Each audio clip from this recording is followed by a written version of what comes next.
What is going on, everybody? Your boy Patman here with another video for you guys. This one is going to be talking about the state of the launch of Halo 2 on PC, as well as talk about the patch that hit same day on the Xbox that affects Halo 3 as well, and how basically broken Halo 3 is now. And like usual, you guys are welcome to go in the comment section down below and go ahead and discuss this topic and tell me how you guys feel about it. But as always, if you guys are basically being ignorant or just not lending anything to the discussion or just being toxic and attacking people, things like that, I will either delete the comment or just move on and not even engage, because I am way past the point of going ahead and just feeding into that stuff. I'm exhausted from those kind of conversations. There's nothing wrong with being critical of 343. But there's just a certain way to go about it, and we'll discuss that later in the video. Now, in one of my previous videos, I discussed the huge list of bugs that they announced before the release of Halo 2 and Halo 2 Anniversary on PC, and basically stated that, even though that is a big list of bugs, I'm probably still gonna have a good time on the game and still enjoy it. And for those who think that's wrong, that's fine. And people don't have to buy the game or participate in the game and can wait until it's fixed. And that's not making an excuse for a broken launch, which is what I feel that Halo 2 really was. It was not what I expected. Those minor bugs that I saw on the bug list, there was more than that. Now, when I first saw this list, I saw things like the sun wasn't rendering on certain maps, or, I'm like, why do I care about that? I'm not looking up at the sun anyways, I'm trying to slay people in multiplayer. But things like shot registration not lining up with the legacy title, that was worrisome to me a little bit. And I say a little bit because I planned on playing more H2A than Halo 2 Classic, because me and my buddies just enjoy H2A and the population on Xbox is basically non-existent now. So I was really looking forward to H2A getting its second legs, so to speak, and maybe having a population on the PC platform. So I plan on playing more of that than the classic version of Halo 2. I don't know if it's because I'm getting old or I just can't compete with the sweats on Halo 2 Classic. I just get constantly wrecked on Halo 2 Classic, so I do find, for me personally, H2A to be a more enjoyable experience, even though Halo 2 is still my favorite multiplayer of all time. But there is a lot more than that. It's not just simple hit registration problems. There is a very specific bug when two non-host players are looking at the ground in the same match who are fairly close to one another in proximity. Things like grenades, rockets, plasma pistols, shotguns, snipers, they all will auto-lock onto a person whether they're on your team or not. If, say, your teammate's looking down and you shoot a rocket, it might go through the ground if you're looking down as well and hit your teammate, get you a betrayal. So this happens to both friendlies and enemies, so it could happen to either. And people have even gotten booted for betrayals. And a user named Senyah actually replicates this glitch either in a custom game or maybe he got some people to cooperate with him in a multiplayer match. But I'll play that clip for you guys real quick. Down. Okay, Shane's looking down. Alright. Now you look up. Haynes, you look down. 2. Yeah, it's whoever's do a charge plasma pistol. Now, a bunch of players are also reporting problems with Halo 2 Anniversary, but I've been playing the crap out of it and haven't seen or noticed any kind of glitches or hiccups. But that's the kind of beauty about the PC platform. So many different parts in each person's setup, and people playing at different resolutions, different frame rates, different FOVs. It's hard to imagine that 343 can account for all that stuff and stuff going wrong for all these different kinds of setups. But that is also where the flights come in, and that's supposed to be the goal of some of the flights, is to basically take a bunch of people with different kinds of setups and see how the game reacts to their setups. And I would imagine it's a lot more difficult than developing for a console where everybody's basically at the same resolution, same amount of FPS, things like that, but who knows. Alright, now I want to take this time to highlight some of the glitches that have been happening on Halo 3 on MCC on Xbox One after the recent update that released on the same day as Halo 2 Anniversary released on PC. After I discuss these glitches with you guys and highlight them for you, I'm going to go ahead and discuss how I personally feel about this whole situation, about MCC as a whole, and what we can do as a community to provide feedback and maybe give some suggestions to 343 if they're listening onto how to handle this situation or future situations. So for one, after the update, there was a glitch where if you're searching for Slayer for Halo 3, you would actually get put into a Griff Ball match somehow. Now, I haven't been able to replicate this glitch, but I've definitely seen videos of it happening. It might have been fixed by now, but there is also a couple of glitches here where you will not get any kind of feedback when you're getting shot. You won't hear any bullets. You won't, basically you can't tell when you're getting shot unless you just look at your shield bar, as you'll see in this clip.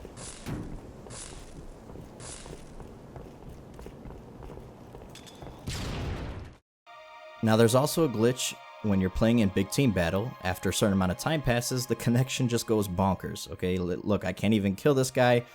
Vehicles are driving on their own. You'll press, the button to get in them, and they'll just go off, like they're gone. And it's kind of a hilarious glitch, but at the same time, pretty broken. And you'll even see later in this clip that people are just invulnerable. You can't kill them. They know it. There's a guy who's just teabagging in the middle of the floor because he knows he's a god. You cannot kill him. So this is definitely broken, and it's broken the game. And personally, for me, I don't play much Halo 3. I am not a huge fan of Halo 3's multiplayer, especially because of how the BR feels. But Halo 3 is undoubtedly the most popular Halo game, so huge section of the population for MCC on Xbox is pissed right now. And it's fine to be pissed, honestly. But so many people are out there just screaming at 343, and we're getting the point where people are getting threatened again and all that great stuff that makes the community look so good. And it's fine to be mad about something. Offer constructive feedback, and that's what this next point of this video is. Just how do we get here, really? And I've seen people say, ever since this patch came out, 343's been silent about it and things like that, and that's just wrong, because 343's actually been releasing a daily update that you guys can see right here, going into great detail about what they're trying to do to fix this thing from home. Remember, we're in a pandemic right now, and that's no excuse for 343, because I'm going to try to be as level-headed as possible, as I always am. I try to see both sides of the coin. I try to see both sides of any argument. And for one, yes, there is a pandemic right now, and they're working from home, which is unparalleled. The fact that they were able to pull off the launch of a game, the flights and stuff, was crazy that they're doing it from home. But at the same time, if it's not ready, then don't ship it. Do more testing. Hell, we're here to help as a community. As a Halo insider, I don't mind doing another flight. Do another flight to test things out. Give us a newer build just to make sure that what you're shipping out, give us the build that you're going to ship out. Whatever you're shipping out, let us test it to make sure everything is going right, because I don't know if 343 has all the resources that they need right now, especially from a QA perspective from home. I don't know how that works. I'm not going to pretend to know how that works. And I don't even know if this is a Microsoft thing. I don't know if Microsoft has pushed these dates on 343 because they want to get the whole collection completed on PC before Infinite launches. We do know that the 343 publishing team is the one working with Splash Damage and Ruffian and all the other partners to get this game on PC and stuff. So it's not even 343 Industries that is doing it, but 343's got to get most of the hate because he obviously does. Their name is on it, and they're the ones that test it out and make sure everything's good. But back when MCC was first announced, and we waited so long for Reach to come out and for the flights to start, and they kept saying it's ready when it's ready. And a lot of people keep bringing that up. What happened to it's ready when it's ready? And there was definitely a shift in tone, I feel, right in the November update, the month before Reach came out. 343 announced that MCC would be a kind of a games as a service or a live service kind of thing where they update it over time. And maybe this shift in the messaging behind the MCC PC ports is because Reach took a lot longer than expected, I think, to launch for 343. These were games that were never meant to be on PC that they were trying to add PC features to. And I can only imagine how hard that was. And a lot of people forget that. And, it's hard to argue, for 343 against 343 because there's so many arguments to be made for both sides. One being, it's a game with 11 engines running all together. Like, I've never heard of a game running more than 2 to 3 or 3 to 4 at the most. And this game has 11. So that has to be a technical freaking undertaking in its own. And we know it was because the launch on Xbox originally was god-awful. The launch of MCC was god-awful. But to say that 343 isn't trying, they don't care about Halo, I don't think that's fair either. They do much care about Halo. They're Halo fans themselves. It's apparent in how they've been trying to incorporate the community more. And be more like Bungie was back in the day. Having these transparent moments and these weekly and monthly updates. We get weekly updates detailing heavily what is going on at the studio, how they're trying to fix certain bugs. We get all these kinds of insights into the development process that I feel like no other developer gives us. And that doesn't make it right for launching a game broken or having all these bugs, no. But at the same time, they are trying to fix it, and they are trying to be transparent with the community, which is an awesome thing instead of being left in the dark all the time, which a lot of developers do nowadays. I'm looking at games like Infinity Ward's Modern Warfare, that has a great base game, but several different issues that the community has sprung up, and they are constantly silent about it, and they don't speak about it. And 343 has people in place that read all of our feedback, read stuff on Twitter, Reddit, Discord, all that stuff that they even have a support site dedicated just for us to submit tickets and submit issues so that they are aware of it. And I don't see other companies doing stuff like that, making their own websites just for bugs and stuff. They're trying. I give them credit for that. They really are. It's apparent to me. 343 does not hate Halo. They are not, I don't get where some of these people come from. And it's probably just anger speaking. I can understand where people are angry and frustrated. No other game would I ever go through this much stuff for than Halo. When MCC launched, I still played it religiously, even though it was broken. And I was so frustrated, having to restart my Xbox, close out the game. Certain parts of the game you couldn't even play. And I constantly told my friends this: I will only do this for Halo. Halo is the only game that could get away with this kind of launch. Games like Battlefield 4 I stopped playing until it was fixed. Other games that I don't like anymore, I don't play them.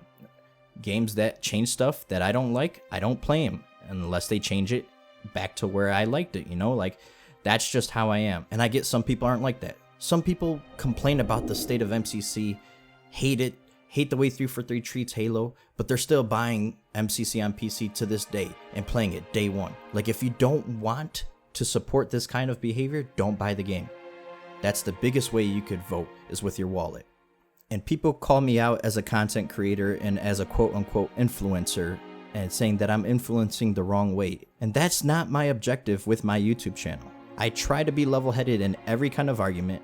I do have a bad temper, but I try not to do that when I'm having an argument with somebody, because I actually enjoy a good argument. And as a quote-unquote influencer, that's not my objective. I'm not trying to get you guys to change your opinion on how you feel. I'm here to state how I personally feel and try to play both sides of the story, and to show you guys that that's a decent way to do things, instead of going from one extreme to the other, screaming at people, cursing people out, things like that.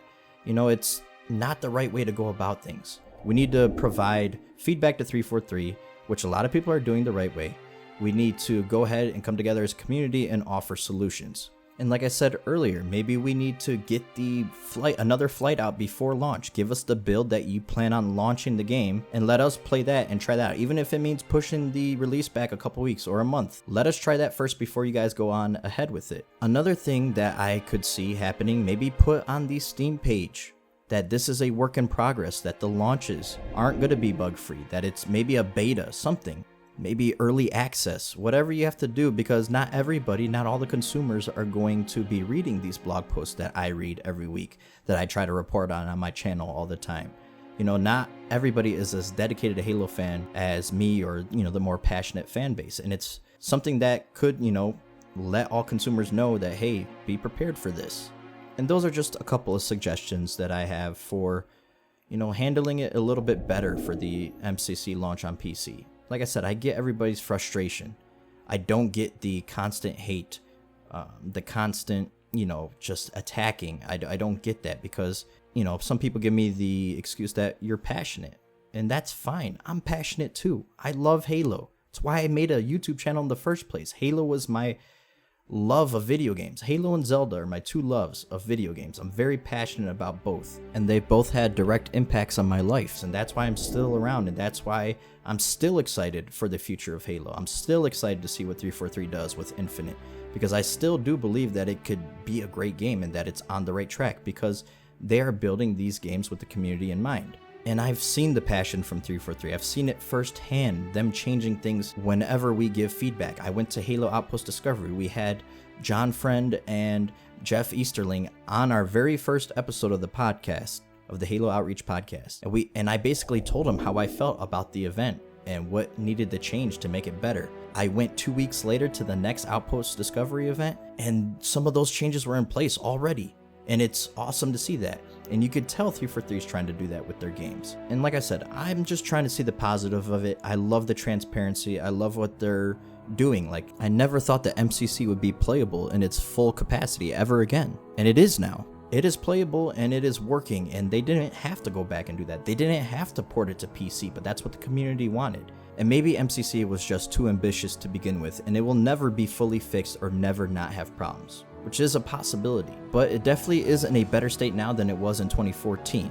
That can't be argued. But just because it's playable now and, kind of fixed doesn't give the excuse for some Halo fans that it's not what they expected. It's not the polish that the series deserves. It's not the launch that the series deserves. And to this day, some people feel like it doesn't live up to the Halo legacy, because Halo does have that legacy of being a polished game that is content rich from the get-go.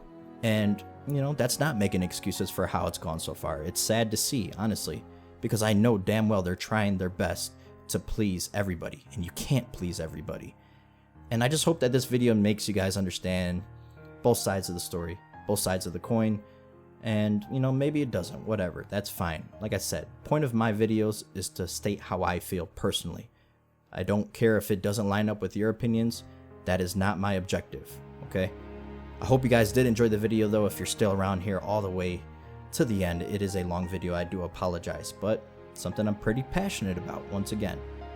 I hope you guys all have a wonderful day. Hopefully everybody's staying safe during the pandemic. I got some announcements for the channel coming up next week, and we're probably going to do a community playdate next week, so stay tuned for that. If I could just get into gear and make a couple of the videos I need to make for next week, this weekend would be nice. So hope to catch you guys on either a previous video of mine or a future video of mine.